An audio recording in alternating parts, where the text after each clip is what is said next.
This is U.S. History 1 PowerPoint Lecture 1.1. And just to reference a note that I made in the introductory video, which by now hopefully you've seen, our course is divided into 3 epochs, which are basically the time periods. Our course runs roughly from the founding of the colonies by the English, French, Dutch, and Spanish, up through the period of Reconstruction after the Civil War. And we divide this into 3 epochs, the first of which will carry us to the ratification of the Constitution of the United States in 1789, and this involves PowerPoints 1.1 and 1.5, and some of the details will deal with the War of the League of Augsburg, the French and Indian War. We'll deal with the European Wars, and what in a section that I refer to as the Imperial Wars, which will be covered in PowerPoint Lecture 1.2 on the international relations. Epoch 2 will run from the ratification of the U.S. Constitution up through really the end of the Mexican-American War and the Mexican Cession there, largely to the period 1848 to 1850. This will involve PowerPoints 2.1 through 2.3. And then finally, it will be the period of disintegration and the Civil War itself, which will involve PowerPoints 3.1 through 3.4. One of the things with which you may not be familiar, what we're looking for, and what, as I mentioned in the introductory video, as you see in the syllabus, all of the students will be writing one of 2 essays, and the essays ask for trend analysis. What are the major political and economic trends? We want to know what a trend is. Now you see here the definition of it. We're looking at political and economic trends. We look at cultural social trends, but not really. That's kind of just as the residual of the other 2. Economics I always define as the management of resources. Politics I define as the management of behavior. And so what we're looking for is trends in terms of the management of resources, and we're looking for trends in terms of the management of behavior. Okay? Now, how we identify something as a trend. If you take an individual event, whatever that individual event may be, okay, and add together a series of individual events, all of which have something in common, whatever that common denominator of those individual events is, that's the trend. Okay, I'll give you an example. After the Second Powhatan War, in which the Jamestown colonies went to war with the Powhatan Indian Confederacy in Virginia, the Jamestown, which was a commercial colony, which we'll get to in a minute, the Jamestown colonists go bankrupt, and they get taken over by the Royal Crown. Okay, that's an individual event. Now we'll put it together with some other individual events. In 1651, after the English Civil War and the rise of Oliver Cromwell, the English will pass the Navigation Acts, which institute a mercantile trading system. And don't worry that we haven't put all the details in here. I'm just trying to identify for you what we mean as a trend. Okay, so that's another individual event. Then we have the formation of the Dominion of New England in the 1680s. We have the Admiralty Courts, which will come on with King William of William and Mary in 1688 after the Glorious Revolution. Then we'll have, after the Imperial Wars, we'll have the very famous immediate causes leading up to the Revolution, such as the Stamp Act and the Sugar Act and the Townshend Act and the Tea Act and the Quartering Act, etc., etc. Well, when you take all of these individual events and put them together, okay, you analyze them and look at them and say, well, what do they all have in common? Well, in that particular case, they all have in common the British Crown trying to exercise a greater amount of control over the colonies in North America. When the colonies of the English were originally established, the English exercised virtually no control over them whatsoever.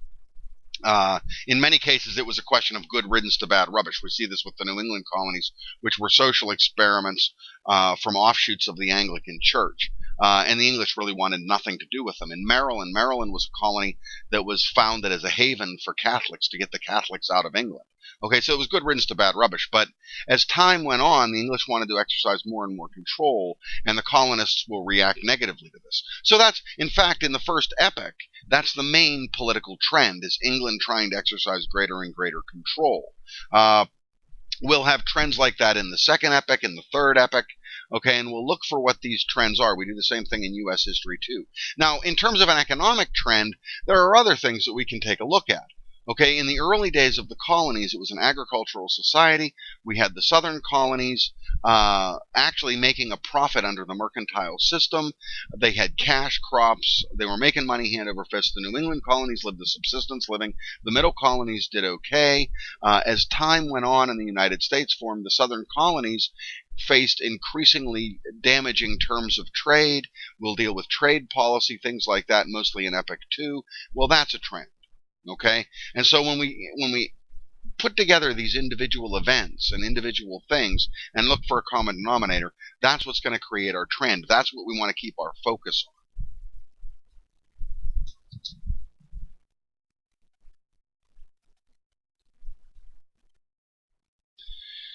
This is a map that I drew. If you remember in the introductory video, I talked to you about the textbook difficulties we've had in this class and the adoption of the textbook. This is a map, actually, that I scanned into my computer from the previous textbook because when I was given this class, I wasn't given access to all their online stuff. But that's okay. I don't really care. There's maps of this in every history textbook ever. If you want a map that's similar to this one, look at map 2.4 on page 31 of the text.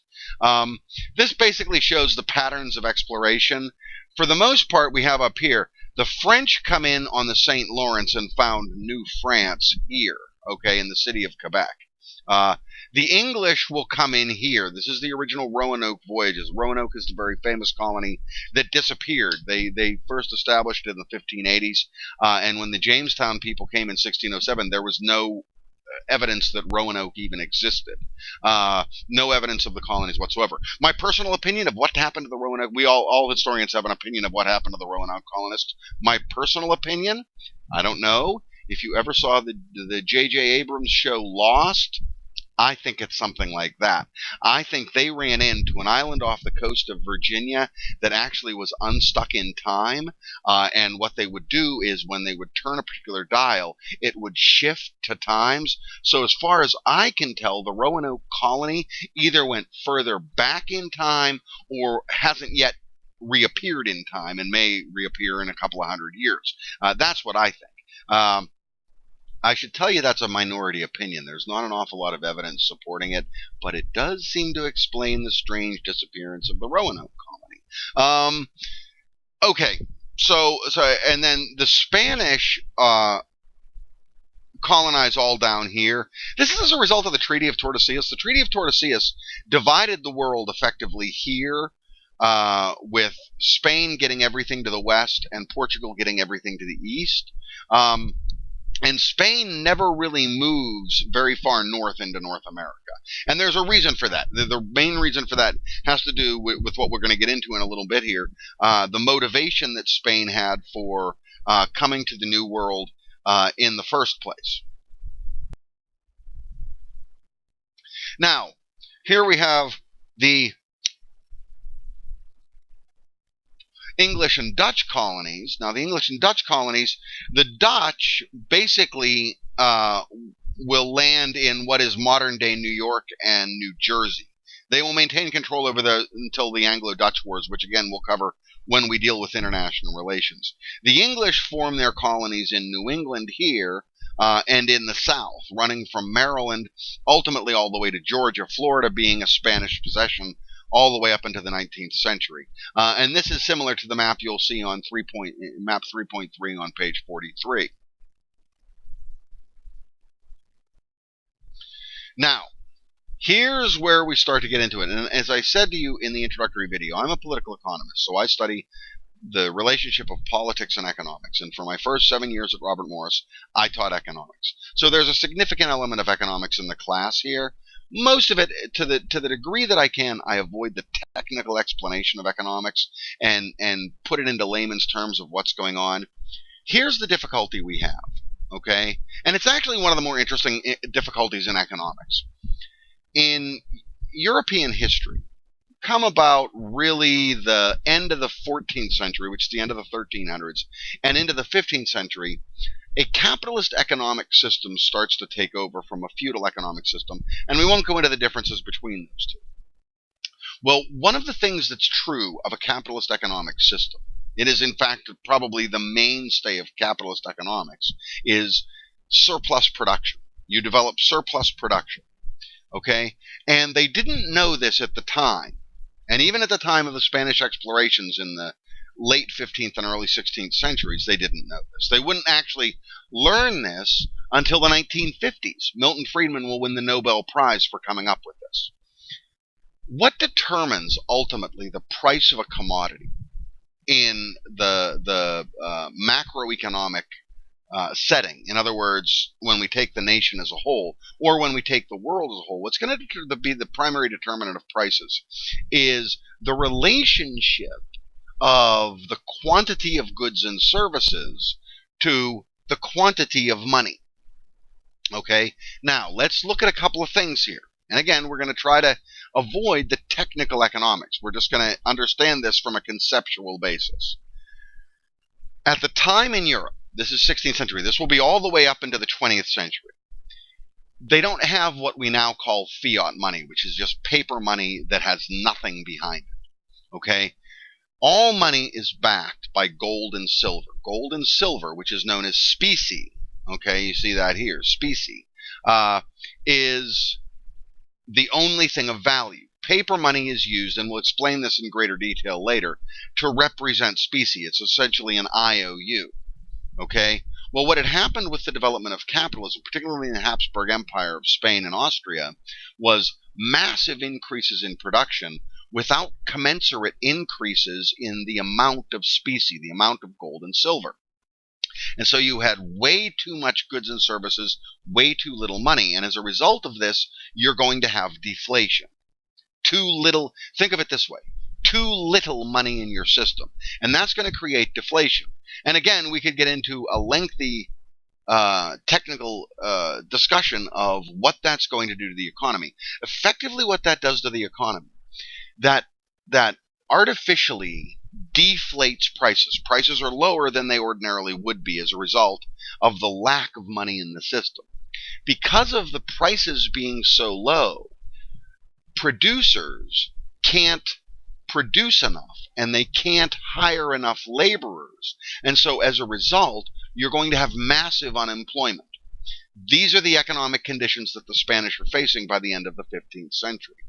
To solve this problem, they go to the New World, and they're only interested in the New World. And this is going to be, there's going to be something pivotally important here that we're going to talk about.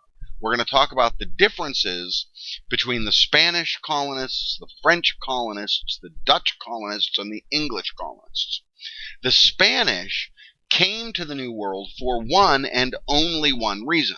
They didn't come to expand their empire. They didn't come to permanently settle. In fact, at the height of their power, there was never more than about 20,000 of them in the New World. Okay? They came for one purpose, to extract as much gold and silver from the New World as they possibly could. They knew, or at least they suspected, that there was very little of this in what is ultimately the mainstay of North America, what is currently the United States. Where they went looking for it was in the Aztec Empire in Mexico and the Incan Empire in South America. Okay, essentially the Andes Mountains. Okay, and so we have the early explorations taking place. We have Columbus's voyages, and of course, as we all know, Columbus is history's most successful failure, because as most of us know, just kind of from our basic understanding of things, Columbus actually, when he set sail from Spain, was looking for a shortcut to India, and he actually never realized that he had failed. he thought that he had found a shortcut to India, which is why he refers to it, which is why the islands in the Caribbean are ultimately referred to as the West Indies, and the native populations are referred to as the Indians. He thinks he's in India. That's kind of how much of a buffoon Columbus was. But at any rate, he sets sail and finds this massive landmass. They actually figure it out mathematically fairly quickly that he has failed. He never really accepts it himself, but they figure it out mathematically because they already know the basic dimensions of the circumference of the Earth, and they know how far he sailed. So they're like, Chris, buddy, you could not possibly have sailed all the way to Spain. That's just not a possibility mathematically. Cortez, of course, will land in Mexico in 1519 and run into the Aztec Empire. And one of the great myths of history is that the Aztecs were this peaceful, loving people. We should remember that the Aztecs engaged in human sacrifice, which is neither here nor there, but they were not a peace-loving people. Cortez arrives in Mexico with fewer than 300 men, okay, and he wipes out the Aztec Empire. The reason for this is that the Aztecs were, in fact, not a peace-loving people. They had forged an empire by subjugating all of the native populations around them. And so when Cortez arrived, he found many ready, willing, and able native populations to rise up against the Aztecs, which he was very capable of doing. Okay, he was very successful in doing that. And the combination of that and the fact that the Europeans brought with them diseases for which the Europeans had immunities. They had immune systems set up for it, so they didn't suffer from them. But the native populations in North America had no immunity system for this at all, so it wiped out. It was almost biological warfare. Pizarro will have a very similar experience against the Incans in the Andes. Again, we'll have the Incan Empire, which has subjugated all of the native populations around it, because the Incans were no more peaceful than the Aztecs. And so Pizarro will sponsor a series of rebellions, and between that and the disease-carrying Spaniards that he brings with him, they wipe out large parts of the Incan population and ultimately overthrow the empire. The founding of St. Augustine, Florida. St. Augustine is the oldest continually lived-in settlement in North America. I was there just this last December. Was founded in 1565. One of the other things that we want to take a look at is the different methods by which the various European powers administrated their colonial holdings. And it has a lot to do with their motivation in coming here, why they came here. Okay, that's why they're going to adopt the different administrative systems that they use. For the Spanish, it was really a fourfold system of administration. Okay, and you see them listed here. And I'll just explain them very briefly. Encomienda was collection of tribute. What they would do is they would go to the native populations and demand gold and silver. Okay, if they were unable to do that, then it largely became a question then of rescate. Rescate was ransoming of native captives. They would take the population captive and then ransom them back to the natives in exchange for gold and silver. Probably from a layman's point of view, probably the most common or commonly understood system of administration that the Spanish used was repartimiento. Repartimiento was simply the conscription of native labor forces. To make it even more in plain English, the enslavement of the natives. They would enslave native populations and force them to work in the silver mines of Mexico and the gold mines of the Andes Mountains. Okay, now the Jesuits were brought along as well. And there's an excellent movie. It's I think 1980s movie with Robert De Niro called The Mission, that deals with the Jesuits in South America. I think it's set in Brazil, or maybe it's set in Western Brazil.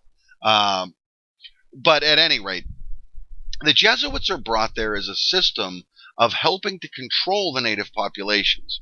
The thinking behind it is, if the Spanish are capable of converting the native populations to Catholicism, okay, then the native populations will be easier to control.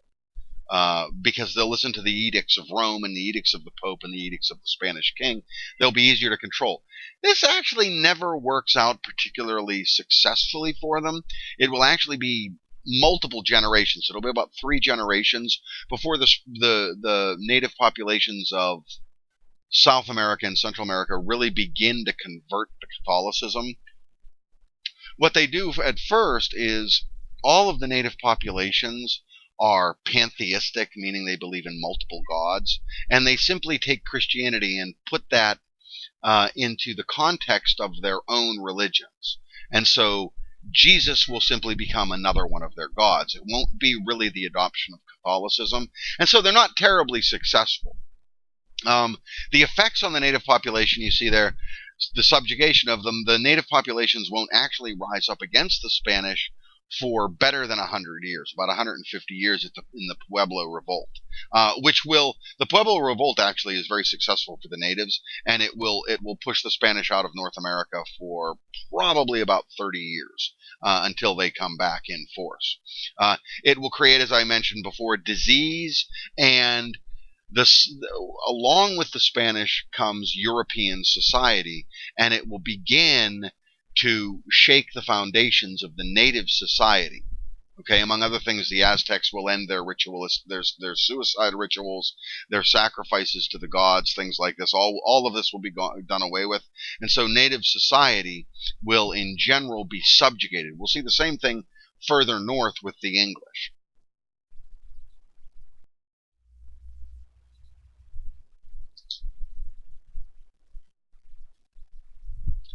Now, the French, for their part, did not come to the New World to gather gold and silver. They came effectively for trade. The French will probably have, ultimately, the best relationship with the native populations. They don't try to enslave them. They don't try to subjugate them. They treat them as independent, pagans to be sure, but independent sovereign actors. Okay? They establish primarily a fur trade with the native populations, most notably in beaver trades. This will lead to what we'll talk about in the next PowerPoint, the international relations, the 2 beaver wars, okay, in the 17th century. They'll found Quebec, which will be referred to as the St. Lawrence Royal Crown Colony, in 1608, a year after the Jamestown founding. So it's almost simultaneous with the English getting there. It's the same time period. The Three Rivers Colony, the Montreal Colony in 1642, and finally the Louisiana territories will be taken in 1681 and 88.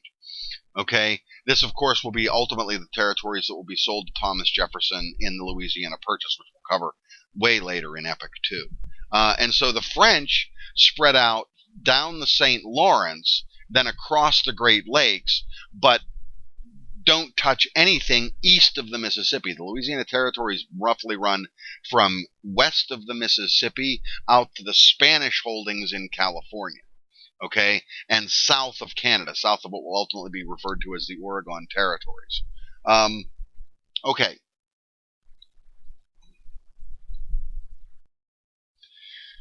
French administration, for its part, again, reflects the motivation behind why they came here. They have a very loose administration. They have a very limited administration. Okay, it won't be until 1663 that Louis XIV, in the beginning stages of his attempt to become hegemonic in Europe, which we'll cover again in the next PowerPoint, will undertake direct royal administration over the colonies. Prior to that, there's not a lot of control over them. It's effectively a commercial venture, okay, for trade, and that's it. The primary 2 nations, Indian nations, with which the French will deal are the Iroquois and the Hurons. And again, I make reference to what we'll talk about in the next PowerPoint, the Beaver Wars in the 1670s and the 1680s. And in the first Beaver War in the 1670s, the Iroquois Confederacy virtually genocides the Huron nation. Another thing that is notable of French administration is only Catholics are permitted to come to the New World. Okay, France during the 17th century is dealing, as most of Europe is dealing, and this isn't a course on European history, and yet we have to touch on it a little bit to understand the backdrop behind why they come to North America and what happens to them in North America. The Protestant movement in France is known as the Huguenots. If you ever saw any of the versions of the movie or the story by Alexander Dumas of the Three Musketeers, the Three Musketeers, D'Artagnan and his buddies all deal with the siege of La Rochelle. It was a large siege of a Huguenot stronghold, a Protestant stronghold. And again, we could get into this at great length and discuss the idea that, well, you're not dealing with really a religious war, you're dealing with an economic war, you're dealing with a bourgeois revolution, etc., etc., etc. We don't need to deal with that. Now, and that ultimately what we get to is the political relations that they had with the natives, as I mentioned previously, was generally a trend of cooperation. They didn't try to subjugate the natives. They didn't try to supplant their culture. They generally treated them with a little more respect than the other European powers. They formed trade alliances with them. And one of the things that we'll deal with again later on is for the natives, it's a little bit different. Okay, for the Europeans, it was possible for the Europeans. The Europeans separated economic and political alliances so that you could have a trade relationship. As a European power, you could have a trade relationship with other European powers and other international actors without actually being tied to them politically. For the natives, that wasn't the case. If you tie yourselves together economically, if you trade together, that kind of by default makes you political allies.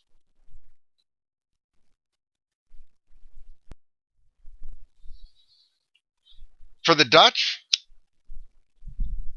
their main motivation, as with the French, was commerce, okay, trade.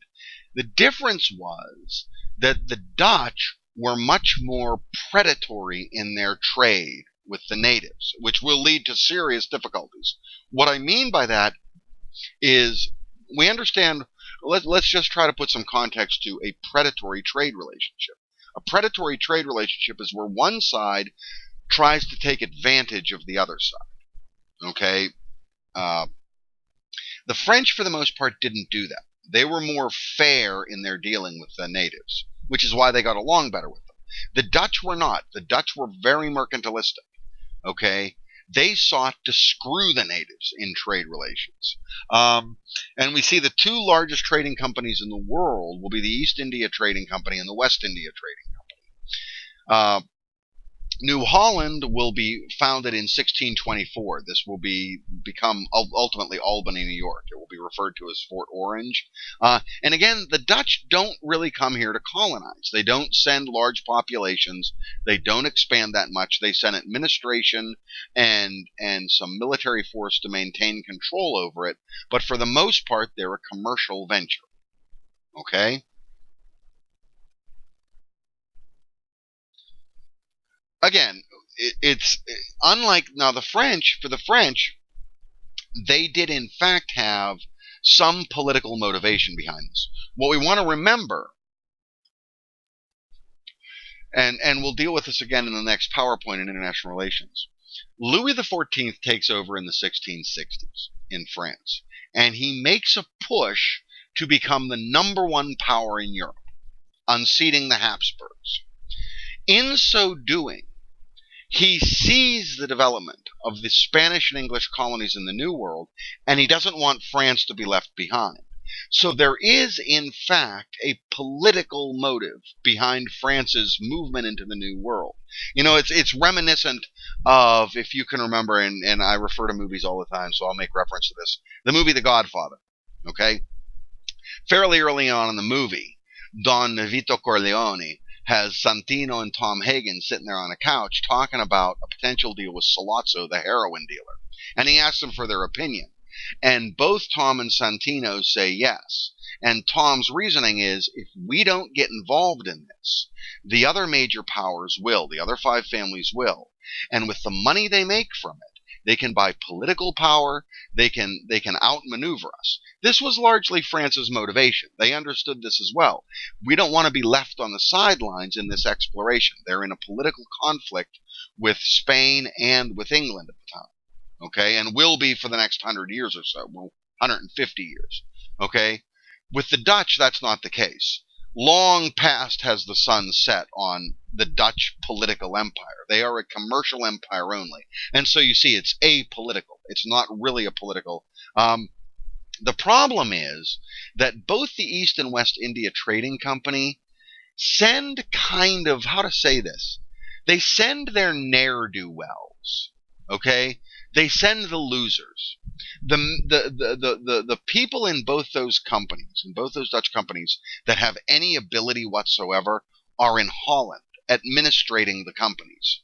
Who they send to these distant realms, okay, to the Americas, are, not to put it nicely, less competent administrators. And so as a result, we're going to see just a host of difficulties with the Dutch colonies in the New World. They're going to be administrated very poorly. It's a very non-cooperative trade relationship. This is partially a reflection of the incompetence of their administrators, most famous of which you see here listed as William Kieft. William Kieft, in an attempt to subjugate the populations, an attempt to I suppose, make his point that Holland dictates the terms of trade, will massacre the native population in 1645, and the natives will rise up against them. The other thing that's notable about the Dutch colonies that is not true of the Spanish. With the Spanish, it was 100% Spanish Catholics that went there to administrate their colonies. With the French, it was 100% French Catholics that went to administrate their colonies. With the Dutch, that's different, okay? Because the Dutch adventure in the New World, so to speak, because their colonization in the New World was not politically motivated, all hosts of people came to New Holland, okay? You had nationalities from across the board, all of whom came to New Holland seeking profit. And so you have a much more ethnically diverse colonial base. Okay? Then we have England. Now, England will divide itself. The colonies that England founds, and we're all the very famous 13 colonies, and there will be a recap at the very end of these PowerPoint, at the very end of this first PowerPoint that goes over this, but they will be founded basically for three different motivations. The first of them will be the social experiments. Okay, that's the first we'll deal with. Those will be in New England and Maryland. Now, another of the great myths that we break in this class is that the English colonists came here for religious freedom. Such is in fact not the case.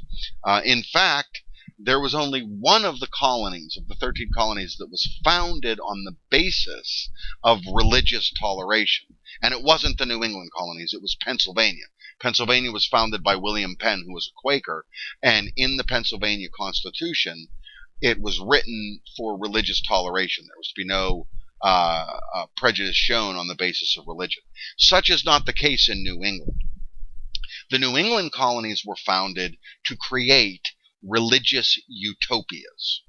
Okay, and we'll deal with that at more length later. But there were two New England colonies originally founded, Massachusetts Bay and Plymouth. They were both offshoots of the Anglican Church, the C of E. Okay, the difference was that one of them maintained an Episcopalian, okay, the Massachusetts Bay colony. What they wanted to do was reform the Church of England. The Plymouth colony did not. They believed that the Church of England was fundamentally corrupt, and therefore it had to be completely redone. Okay, and in both cases, one of the evidentiary pieces of evidence that they were not founded for religious toleration is voting rights and property ownership in both Plymouth and Massachusetts Bay were predicated on your participation in the religious community. Okay, so you had to be a member of their church, or you could not vote and you could not own property. Now, the second category of English colonies, and the more numerous of them, were the commercial ventures. Okay, most famous of which was Jamestown. Now, it is true also that the social experiments in Plymouth and Massachusetts Bay were also commercial ventures, The Jamestown colony is not a social experiment. Jamestown colonists are not here to create a religious utopia. They're here simply to make a profit. Okay? Now, and you see here that the Massachusetts Bay Colony, principally the Massachusetts Bay Colony, but also Plymouth, will form as offshoots Rhode Island, New Hampshire, and Connecticut, all of which form in reaction to the closed-minded intolerance of the Massachusetts Bay Colony. Then you will also have, which really falls under the general category of commercial ventures, proprietary colonies. Proprietary colonies are given to individuals. A joint stock company is exactly what it sounds like. In a joint stock company, the members of the company purchase shares, stock in the company. Okay? This gives them partial ownership. These are the colonists of Jamestown. These are the guys that landed with the Mayflower in Plymouth. This is the Massachusetts Bay Colony. Okay? They're actually stockholders in a company. Okay, this will ultimately lead, we'll deal with this a little bit more in the next PowerPoint, but this will ultimately lead to difficulties in the Jamestown colony because of the conditions of their joint stock company. Proprietary colonies, on the other hand, were given by decree by the King of England to individuals. Maryland, Carolina, and Pennsylvania are the main examples of this. Okay, Maryland will be founded for Catholics, to get the Catholics out of England. Okay? Pennsylvania, of course, will be given to William Penn. Now, the Royal Crown colonies, the first of them I've already mentioned, and I'll mention it again, is Virginia, which will be converted to a Royal Crown colony. It's the original Jamestown colony, but after the Second Powhatan War, after the Second War with the Powhatan Confederacy, the Jamestown colony is bankrupt. The joint stock company is bankrupt, and so the Royal Crown will take it over in 1620 and begin to administrate it. This will be the first Royal Crown colony. The next will be New York and New Jersey. New York and New Jersey will become Royal Crown colonies directly under the control of James II after the Second Anglo-Dutch War in the 1660s.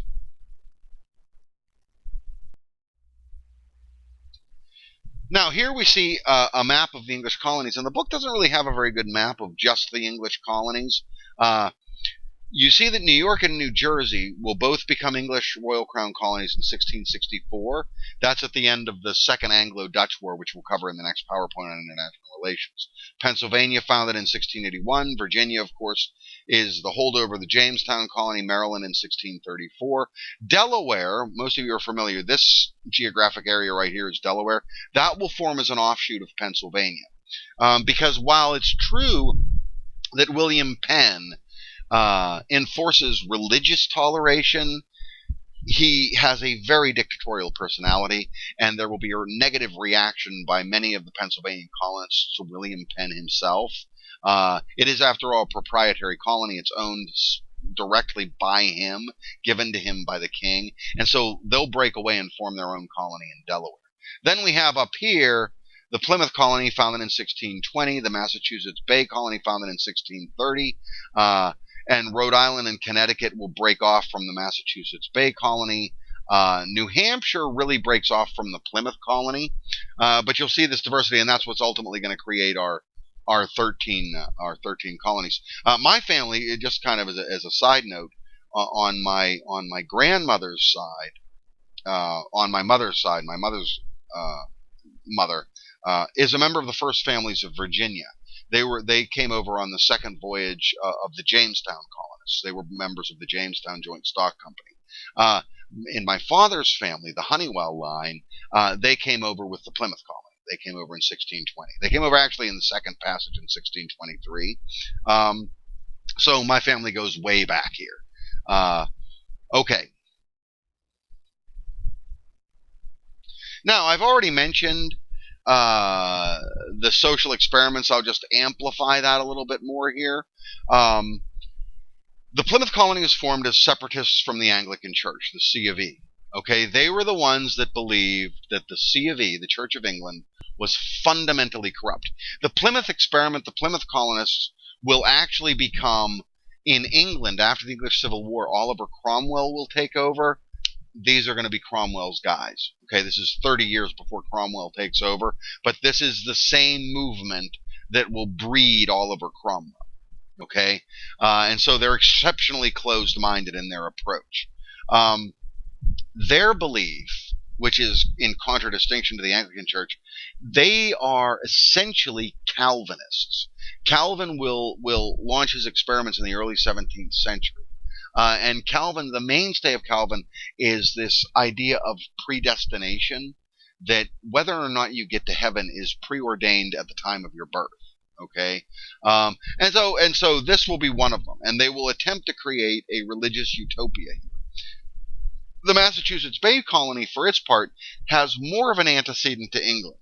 They don't believe that the Anglican Church is hopeless. It's a lost cause. They simply want to reform some of its articles, and so they come over. They are equally closed-minded. And you see Rhode Island, Connecticut, New Hampshire all respond to the closed-mindedness of Massachusetts and form their own colonies. New Hampshire is also partially made up of people who separate from the Plymouth colony.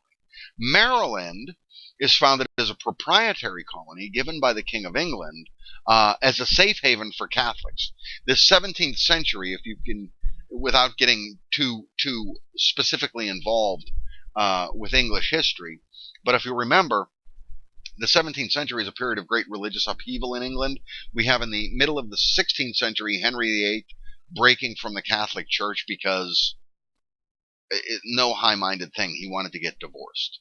Okay, Henry VIII was a lech, and he wanted a new woman. He wanted to trade Catherine of Aragon in for a younger model, and he'll do that over and over and over. Okay, so he found, well, as the years go on, first his son will take over, Edward. Edward dies at a young age. Then Mary takes over, and Mary is referred to as Bloody Mary. She's the daughter of Catherine of Aragon, and she's a Catholic, and so she'll crack down on the Protestant movement and slaughter lots of them. Bloody Mary is because she literally marches them into bonfires. Her sister her half-sister, will then take over. Elizabeth will take over after her. She, being a Protestant, will begin to crack down on the Catholics. And it goes like this through the end of the 16th century into the 17th century. And so in an attempt to end this dispute, they're simply going to ship the Catholics over to the New World. Doesn't work very well. What's going to finally end this is really the Glorious Revolution in 1688, in which religious toleration is guaranteed for everyone in England. But so then you have Pennsylvania, and I've mentioned this before. This is founded by William Penn. This is founded by the Quaker movement, which is another Protestant Reformation movement in England. And it will be the one that advocates religious toleration. Religious toleration, interestingly enough, not just for Christians. Their religious toleration will extend to the native populations that they meet, mostly members of the Iroquois Confederacy.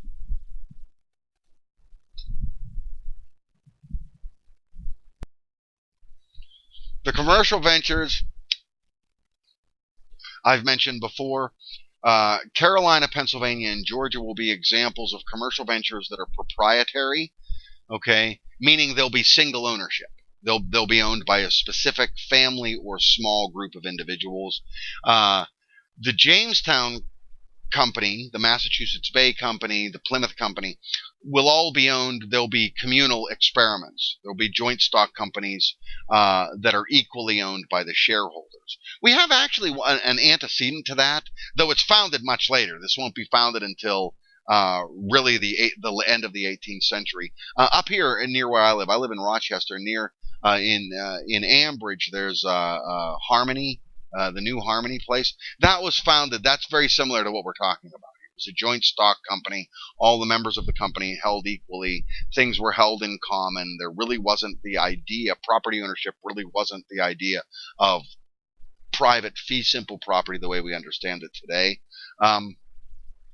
And the reason, and I'll make reference to this later on as well, the reason that this is going to create problems for Jamestown is the way that their charter reads is all of the shareholders of the company share equally in the product of the company, okay, making no reference to the amount that the individual actually produces. And so you have truly an early experiment in communism, long before Karl Marx, okay, where everyone shares equally based on their need. Well, as a result of this, the logical extension of this, and one of the criticisms of Marxism in general, is that, well, it doesn't really create an incentive for production. If I know that I'm going to share equally in what's produced, then why in the hell would I produce anything?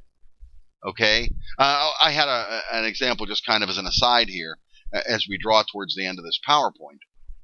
As an aside here, when I was living in Georgetown, going to Georgetown University, and I lived in Washington, D.C., I had a roommate that was absolutely OCD, just very organized in terms of the kitchen. They could not stand to have dishes sitting in the kitchen sink. Well, as a result of this, I never had to do a dish because I knew that it would drive him crazy and he'd come in and do the dishes. Okay, so I didn't need to do a damn thing. Well, the Jamestown colony will function largely like this, and as a result, they won't produce enough food. This is the age-old, tired, stereotypical scene of the colonists suffering through these vicious winters and how horrible and hard the life was. That's the Jamestown colony. Plymouth and Massachusetts did not go through that, principally because they developed a very cordial relationship with the native populations and were able to trade with them. That'll be true until the Pequot War. The Jamestown colonies, that's not the same. Okay, they just simply didn't produce enough, and that's why what's going to happen after the second year of that in 1609, it's going to dawn on them that, well, why do we need to produce anything at all? Why don't we just take our superior technology and take it from the native populations around us? At the time, the Powhatan Confederacy. We'll deal with that more in international relations.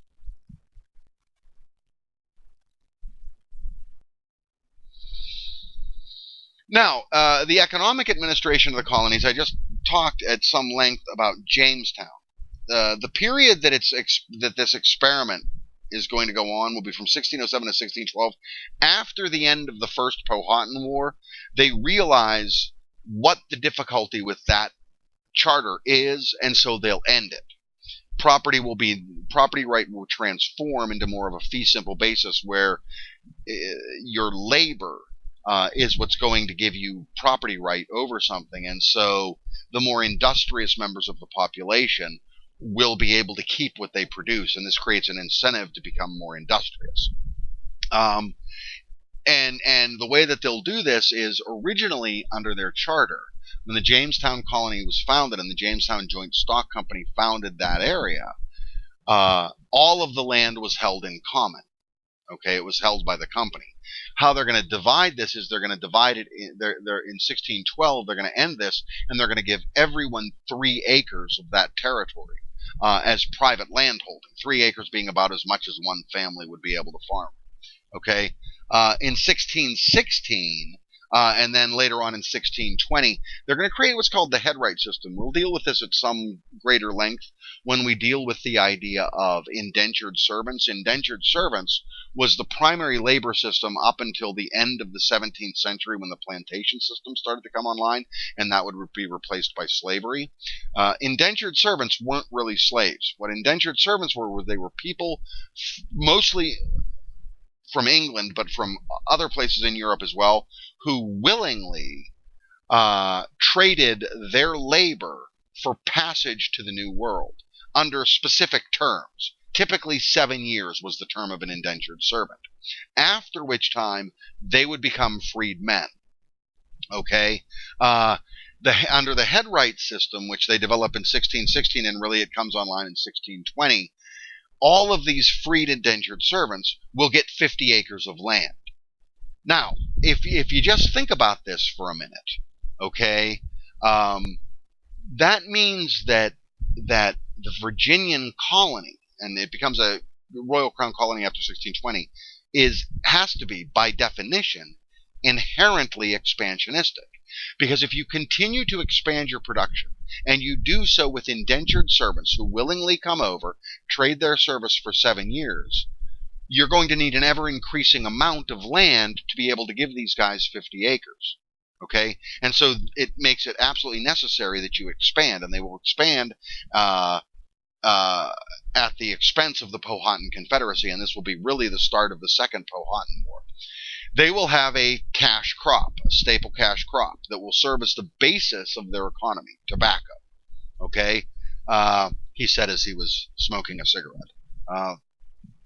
It's an American tradition to smoke. Don't give me a hard time. Maryland will form along very similar lines. They will, however, instead of really incorporating an indentured servant system, they'll use tenant farmers. Okay, and their tenant farmers will be a sharecropping system, which we'll actually revisit after the Civil War, where the person that works the piece of land, because remember that in Maryland, the entire colony is given as a proprietary ownership to one person, so he owns all the land.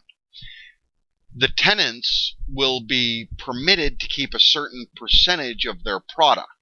Okay, this is very similar to the tax system we have now, but they'll get a certain percentage of their product. And again, their staple product will be tobacco.